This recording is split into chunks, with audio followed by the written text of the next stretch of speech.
So hello mga kapijan, welcome back to my channel, and for today's video ay nandito ako sa aking favorite spot ng Hinaguan Nature Park, kung saan andito tayo sa Koi Pond. Koi Pond. Pond, no? Letter P, di ba? Ganong fund man. Koi Pond. Koi Pond. Fundraising? Kasama ko ngayon si Jefford.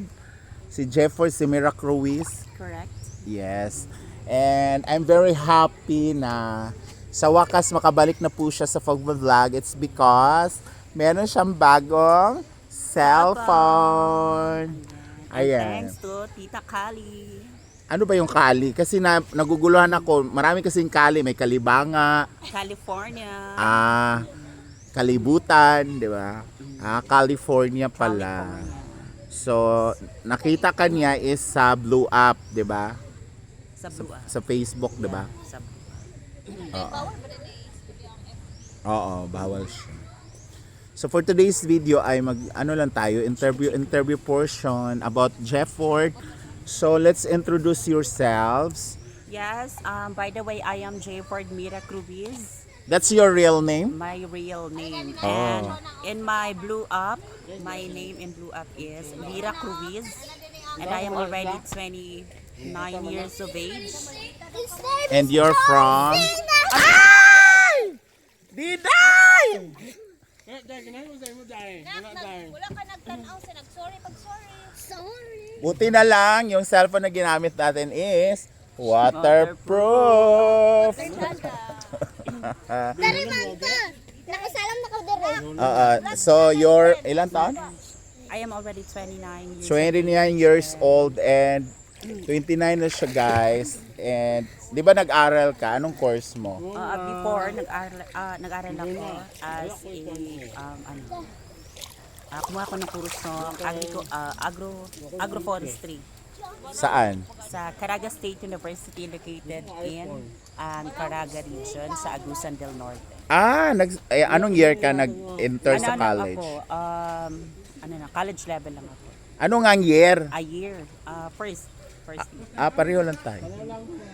Pareho lang pala tayong first year college. And dahil nga sa financial, hindi ako nakapagtapos. But if ever kung nagbablog ka sana before, Yun. may ka na sana. Tapos ka na siguro, no? Yeah. Kung pinagpatuloy ko lang siguro yung pagbablog sa kung hindi ko lang nakalimutan yung account ko sa YouTube, I'm sure kung meron akong kita doon, yun yung kung nakasahod na ako doon, yun yung gagamitin ko para sa pag-aaral ko.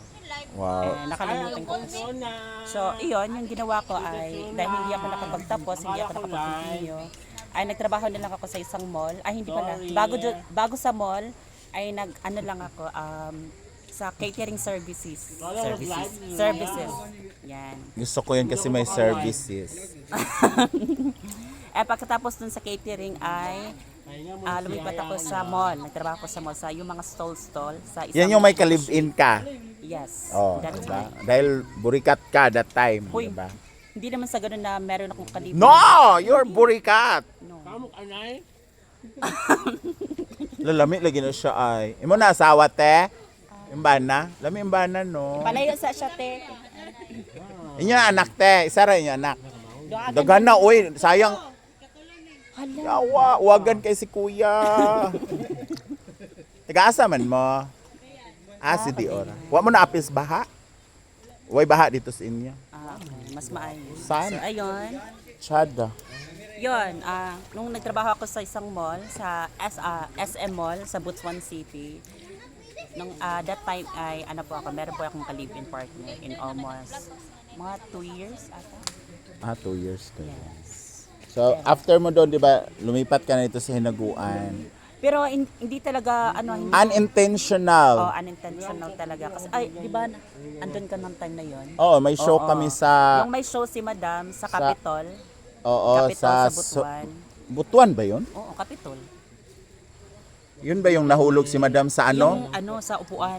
Oo, that time, si Madam, yung may show kami sa Butuan, naalala nyo yung nahulog siya sa... Hindi siya nahulog. And then, yung talaga? dinaganan siya Dinaganan siya. doon sa upuan. Nabiyak yung upuan. Oo, yun. Nung nalaman ko, nakita ko sa post ni Madam na meron silang show sa Butuan, chinat ko agad si madam na ganito ganyan, pwede ba kung sumabay kasi that Makisakay ka lang time dapat. makisakay. Kasi that time ay chinat ako ng kapatid ko kasi nagtatrabaho siya dito sa Cagayan de Oro sa syudad na ipapasok niya ako sa kanilang trabaho sa restaurant. So yun, chinat ko ni madam, chinat ko si madam na makikisabay ako para kinabukasan pag nakarating dito sa sa farm, kinabukasan pupunta na ako ng city. Pagkarating namin dito, pagkarating ko dito sa farm ni madam, nag-chat agad yung kapatid ko. Na Kuya, pasensya na kasi may kumuha agad ang amo ko ng ibang trabahante. So ayun, tinanong ko si Brenda na sabi ko sa kanya, ma, pwede dito muna ako magstay habang wala pa akong work.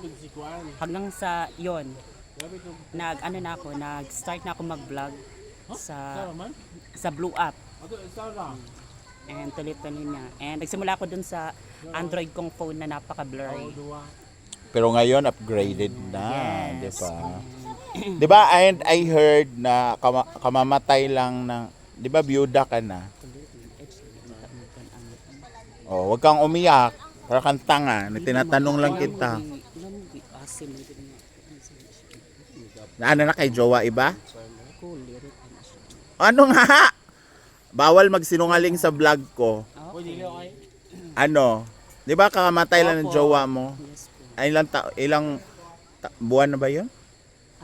No, 4 months. 4 months. Pero hanggang ngayon, ano ka pa rin, 'di ba, in pain? Oo.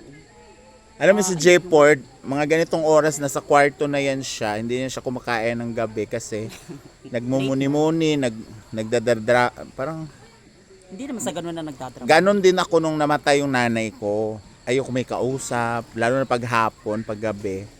Alam mo yon, yung parang gusto mo mapag-isa, makinig ng music, kasi ayaw mong, basta gusto mo mag-moment na gusto mo umiyak, gusto mo sumigaw, yung ganon.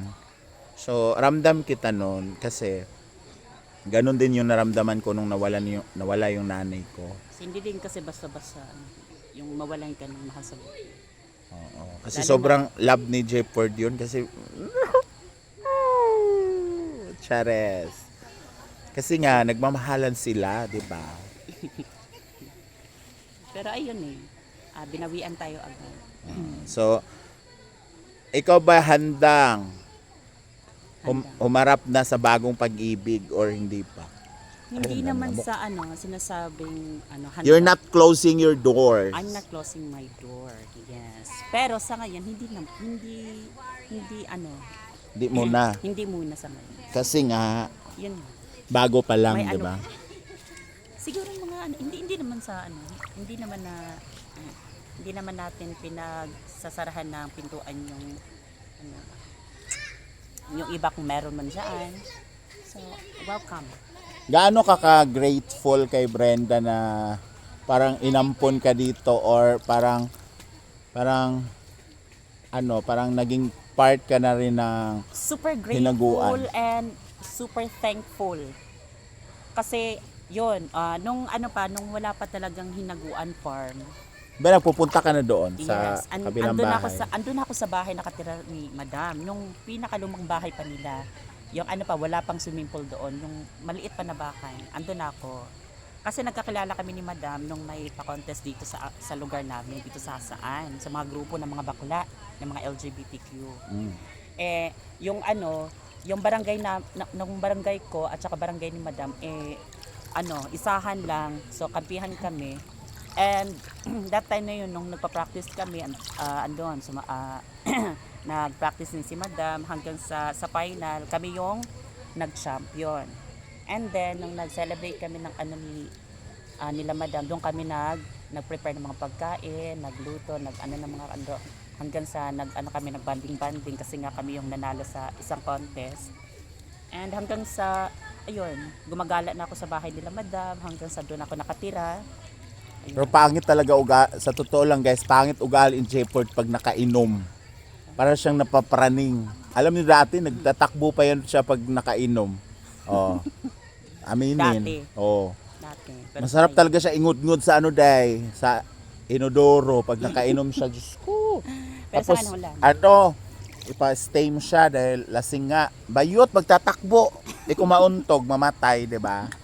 Oo. Buti na lang ngayon, mayroon pa naman siyang ugaling hindi rin maganda masyado, pero at least di na katulad dati, siguro nag-matured na siya, nag-learn na siya sa kanyang mistakes, 'di ba? So, at least ngayon dito sa 'di ba may sahod ka dito? Yes, meron akong isa. Pwede ba sahod reveal? Dito sa ano lang, sa farm lang. Oh, sa farm. So, ang sinasahod ko every month pag nagsasahod din si Brenda sa kanyang mga binibigyan ako ni Brenda ng 5 kyaw. 5,000 tapos bukod pa yung mga bigay-bigay abot-abot, 'di ba? Iba din yung mga binibigay ng mga sponsors sa akin. Kung meron man, pero hindi naman na palaging may nagbibigay. Sana all no may sponsors. Pero hindi naman sa ganun na Pero dati. Ako kasi wala na akong sponsors kasi meron akong sponsors dati, yung buhay pa yung nanay ko. Kasi 'di ba Ay, oo. yung pambili ng mga ganito, ganyan para sa nanay ko. Pero nung namatay yung nanay ko, wala na.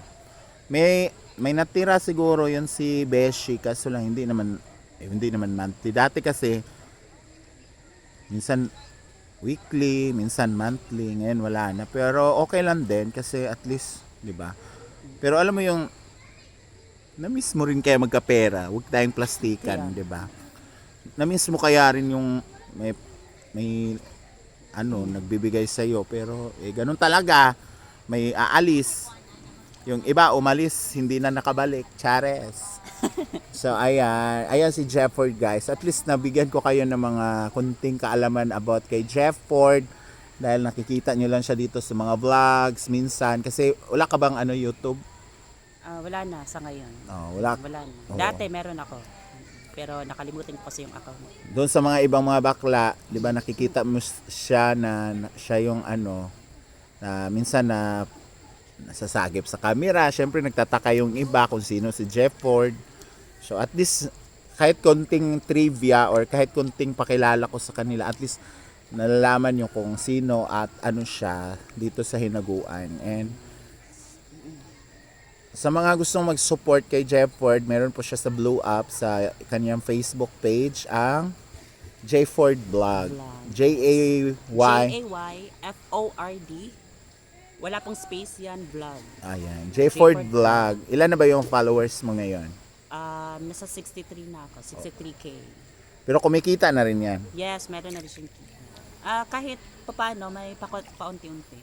Pero nung hindi pa nasira cellphone mo, nakasahod ka na. Nagkasahod na. Ay, wow, di ba? So, sa vlogging talaga guys, hindi mo na, kahit konti, at least makatikim ka man lang, di ba? May sahod. Video-video, ganon. At least may income, di ba? So, thank you so much, Jefford Vlog, for allowing me to introduce to you here in my vlog. And hope na magtuloy-tuloy na yung pagbablog mo dahil mayroon ka na bagong cellphone. And thank you sa nag-sponsor, si Tita Tita C. Kali. Ay, Tita Kali. Thank you so much, Tita Kali. Thank you so much mga ka-PJ, and standby na lang sa susunod nating mga vlog, and see you. Mwah.